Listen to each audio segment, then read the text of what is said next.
আসসালামু আলাইকুম। আমি আজকে একটা নিরামিষ ছোলার ডাল রেসিপি করেছি, সেটা বন্ধুরা তোমাদের সাথে আমি শেয়ার করছি। তো কিভাবে কি করেছি আমি সেটা বলে দিচ্ছি, তোমরা শোনো। প্রথমে আমি 500 গ্রাম মতো ছোলার ডাল নিয়েছি, সেইটাকে 4-5 ঘন্টা আগে ভিজিয়ে রেখেছিলাম। তারপর ডালটাকে ভালো করে ছেঁকে নিয়ে কুকারের মধ্যে দিয়ে পরিমাণ মতো পানি দিয়ে তাতে একটু নুন আর কাঁচা লঙ্কা দিয়ে সিদ্ধ করতে বসালাম। 2-3টে সিটি হলেই ওটা হয়ে যাবে। তো ওটা ততক্ষণ সিটি হতে থাকুক, আমি এইদিকে একটা মশলা তৈরি করে নিচ্ছি।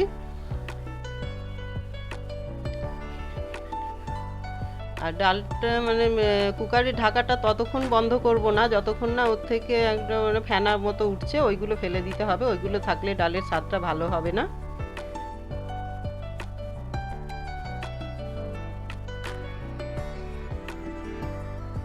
তো ততক্ষণ আমি একটা ডালটা সিদ্ধ হতে থাকুক, আমি একটা মশলা তৈরি করে নিচ্ছি। আদা আর কাঁচা লঙ্কা পেস্ট করে নিলাম।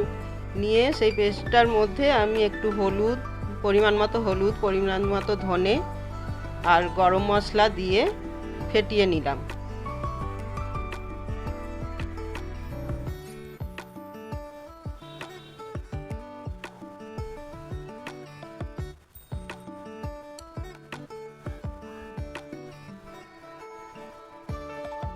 এবার ওভেনের ওপর কড়াই বসিয়ে তাতে পরিমাণ মতো সাদা তেল দিলাম আর 1 চামচ ঘি দিলাম।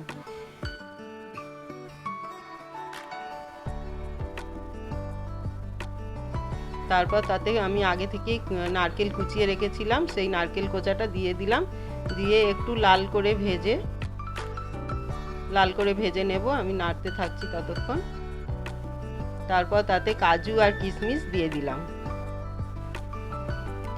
ওটাও একটু ভাজা ভাজা হতে থাকুক। তারপর গোটা গরম মশলা, 2টো তেজপাতা দিয়ে দিলাম।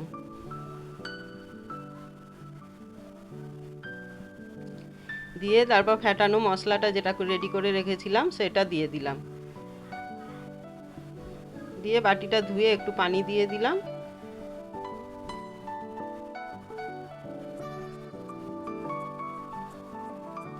তারপর মশলাটাকে কষাতে থাকতে হবে, যতক্ষণ না মশলার গা থেকে তেল ছেড়ে দিচ্ছে ততক্ষণ পর্যন্ত মশলাটা কষতে হবে।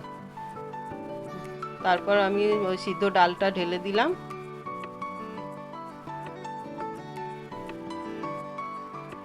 ডালটা ভালো মতো গলে গেছে, গোটা গোটাও আছে অথচ ভালো মতো গলেও গেছে।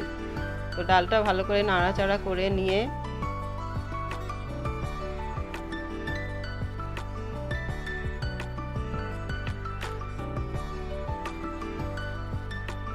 তাতে একটু চিনি দিলাম, যেমন তোমরা মিষ্টি পছন্দ করবে সেরকমই দেবে।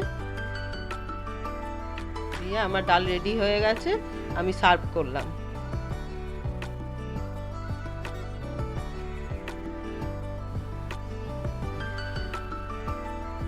ডালটা হয়ে যাওয়ার পর